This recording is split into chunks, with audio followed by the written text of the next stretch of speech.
Hello everybody, it's lovely to be here today. Some of you will know me because you would have seen perhaps one of my films, and some of you will be thinking, who the hell is that guy? So a little bit of background. I'm a lawyer by trade and a sort of part-time roving reporter, political commentator. Over the past year, my films have been watched about 20 million times, I think mainly by my mum. Although I did get a message from a lady who said her 2-year-old son liked to watch my films. And I suspect there are a lot of 2-year-olds out there watching my films on a loop, which will account for the views that I get. Before I actually start today, if I may, I'd like to just read you this paragraph from an article in The Guardian this week. I read it yesterday and it made a huge impact on me, and I think it will on you. Listen to this, please. It was a sight Lorna Jackson, a London head teacher, had never expected to see. 2 pupils at her primary school sleeping behind bins at the station with their parents. Mum, Dad, and the 2 little children were all sleeping on a mattress they'd found. The family had been evicted and the children had very little to eat. How did it come to that? You know, it really seems to me that mental health in this country has now got to be seen in the context of 4.1 million kids living in poverty, 2/3 of those in working families, 1 million people using food banks, GPs prescribing nutritional drinks to starving patients, 19 million workers on the verge of poverty who over the life of this parliament will be plunged into poverty, and 17 million people with less than £100 in savings.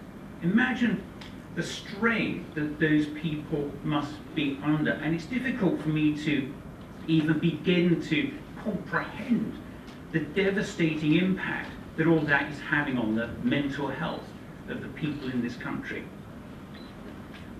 Now, I'm not a doctor and I'm not a clinician, but from what I have observed, it seems to me that primary and secondary mental health care right now today seems to consist of a wait of weeks and weeks to see a GP, followed by a wait of months and months for a psychiatric assessment, at which point you may be seen by someone who's underqualified, who's tired and exhausted, who's under-resourced, under-budgeted. And in fairness to those men and women, they're essentially desperately trying to balance the spinning plates of an NHS in crisis from just crashing to the ground. Now, lack of money, lack of resources, lack of infrastructure, this didn't all just happen by accident. This is the result of political choice. And it seems to me that the greatest threat to mental health services and the mental well-being of the people in this country today is a combination of the gross negligence of this government and the most inept health secretary that I have had the misfortune of knowing in my lifetime, in the guise of Jeremy Hunt. The government's management of mental health services in this country is grossly negligent and has resulted in loss of life. And if I had my way, there are certain members of this government that would be immediately handcuffed, charged with gross negligence manslaughter, and would be thrown in jail today.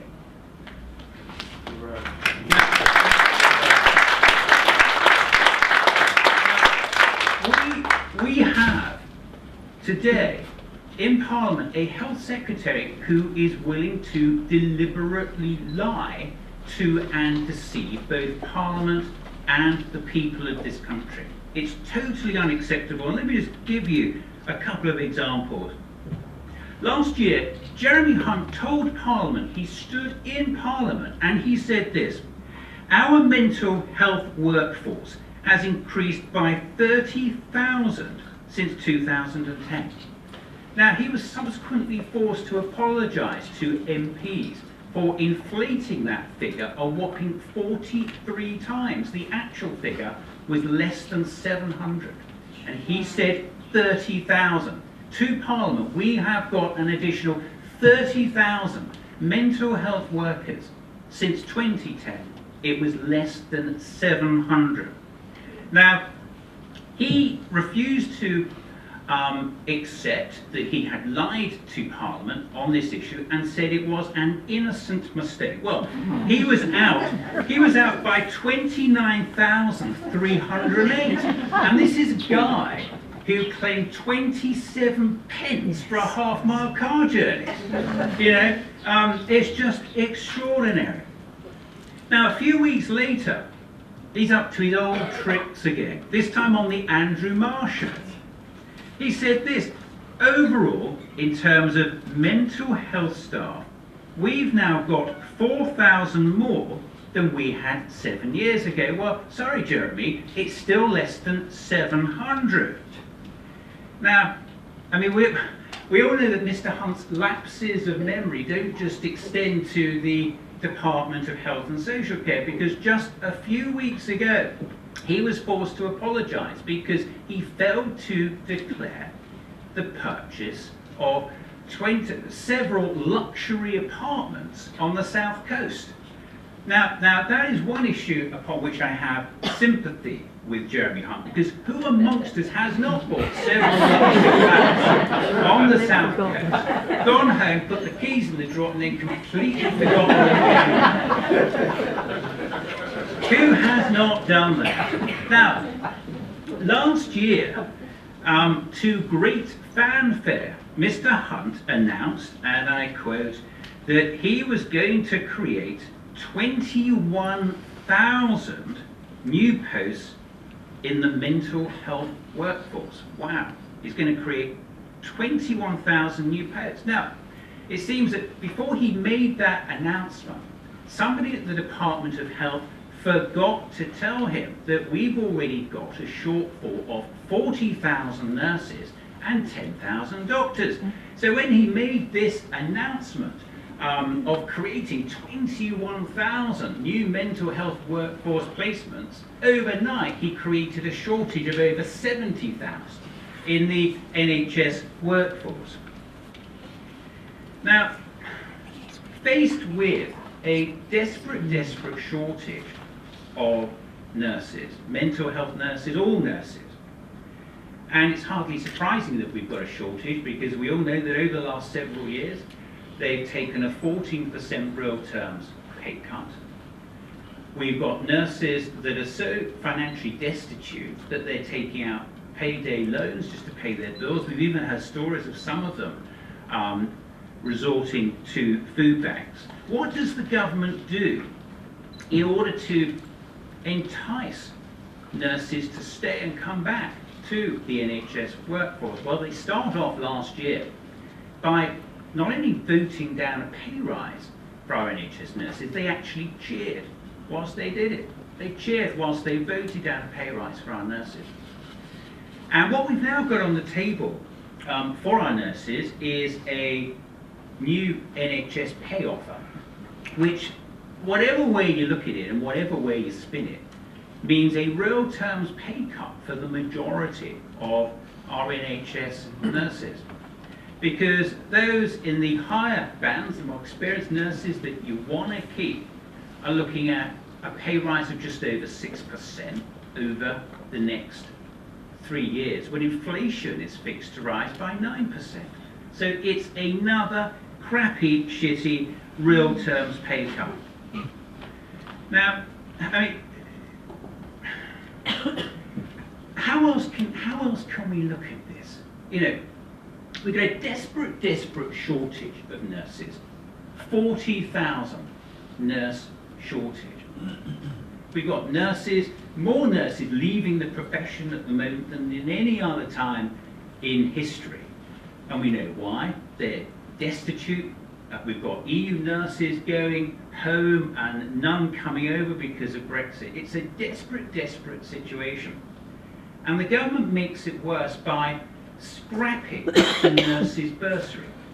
So you've now got a situation where nurses are more than £50,000 in debt when they qualify, when existing nurses who actually got a bursary can't afford to pay their bills and are using food banks. It's absolutely crazy. Now the thing is this, before they scrapped the nursing bursary, everybody, and I mean absolutely everybody, told Jeremy Hunt, if you scrap nursing bursaries, it will be a total disaster. We will see an immediate drop, he was told, in nursing applicants, in the context of a desperate shortage of nurses. But he did it anyway. He scrapped the nursing bursary, and what we saw was an immediate one-third drop, a whopping one-third drop in nursing applicants. Okay? Now, you would think, wouldn't you, that the government would be capable of learning from its mistakes. You know, any normal government would. Yet last week, only a week ago, faced with a situation, I'm sorry to repeat this again, a shortage of 40,000 nurses and a one-third drop in nursing applicants because the nursing bursary was scrapped. What did the government do? Last week, the government voted with its new powers in the DUP to scrap bursaries for fast-track nursing courses. I mean, it's you know, I can't see that kind of thing anymore as ineptitude and incompetence by the government. How can we see that as anything other than a deliberate act of sabotage by this government of our NHS? Yes. A deliberate act of sabotage, because it makes no logical sense when you've got a 40,000 shortage of nurses in your workforce and you have seen, it's already happened over the last 18 months, a one-third drop in applicants when you scrap the bursary. It makes no logical sense to do anything other than reinstate the bursary. Yet last week the government voted with the DUP to scrap bursaries for fast-track nursing courses, and we need them.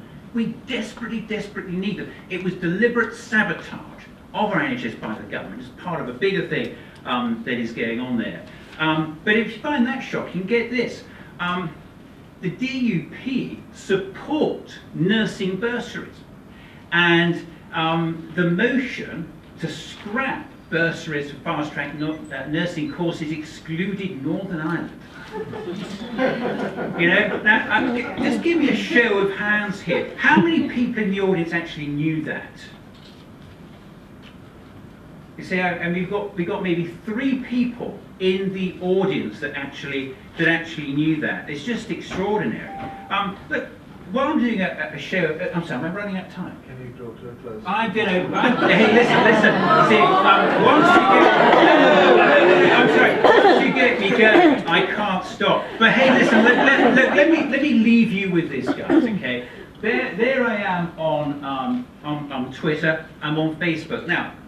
I remember how frustrating it was 2 or 3 years ago when I put out a film or I put out an article and no one would look at it. And I had no one I could go to at the time and say, will you put this on your page to reach your millions of people who are looking at your stuff. And what I want you to go away today knowing is this: my media platforms and my reach is your reach. And if you have blogs and articles and videos and stuff you want to get to an audience, then send them to me, tag me in, follow me, and I'll make sure it goes out there on my page. Okay, it's lovely to be here. I'm being thrown off the stage.